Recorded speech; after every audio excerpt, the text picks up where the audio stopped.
Bonjour à tous, Dimitri, CryptoParadise.consulting.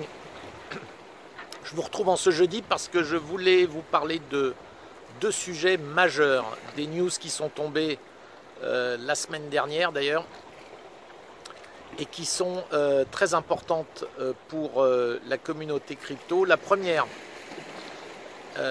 qui concerne directement les crypto-monnaies. Depuis la semaine dernière, l'autorité de régulation des banques américaines a autorisé et autorise toutes les banques à garder des crypto-monnaies pour leurs clients. Alors c'est une information majeure. Jusqu'à ce jour, ce n'était pas du tout le cas. Et ils vont distribuer à ceux qui opèrent au niveau des cryptos, notamment comme Celsius, des licences qui leur permettront d'avoir des quasi-autorisations bancaires, des licences qui ressembleront à celles qui sont distribuées aux banques.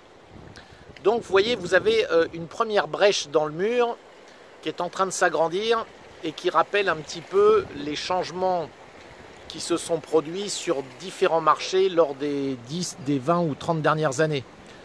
Pour reprendre un ou deux exemples, nous avions dans les années 90 les autorités de régulation des télécoms qui protégeaient le marché au tout début. Des sociétés comme France Télécom ou British Telecom étaient persuadées qu'elles allaient pouvoir garder leur monopole et continuer à nous facturer des tarifs totalement fous pour des appels qu'on appelle longue distance. Vous voyez que tout ça n'a pas tenu très longtemps. Très rapidement, les autorités, même les autorités de régulation, ont complètement retourné leur veste et ont finalement laissé rentrer sur le marché tous les nouveaux acteurs qui faisaient de la voix sur IP. Cela a totalement détruit les semi- ou les quasi-monopoles qui existaient auparavant. Bien, on a assisté à quelque chose d'un peu similaire avec l'industrie de la musique, puisque dans les années 2000, on a vu les grandes compagnies de disques qui ont essayé d'empêcher l'arrivée de tous les nouveaux acteurs et qui finalement aujourd'hui ont quasi toutes disparu. Donc nous avons affaire à quelque chose qui est très très important. Bien sûr, là il s'agit de la monnaie, donc c'est quand même le cœur du système.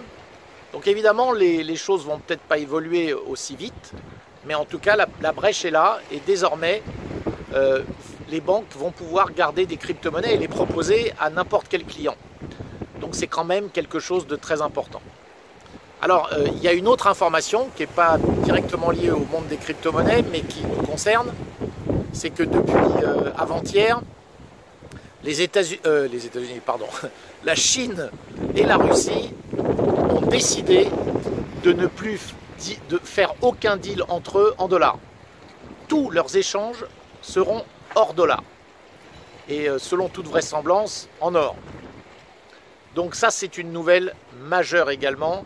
Alors cette fois-ci plutôt pour expliquer comment le dollar est réellement en perte de vitesse et pourrait bien chuter beaucoup plus rapidement qu'on ne le pense. Voilà, tout ça pour vous dire qu'évidemment il est toujours temps de diversifier vos avoirs et surtout de vous débancariser en mettant vos actifs liquides en dehors des banques.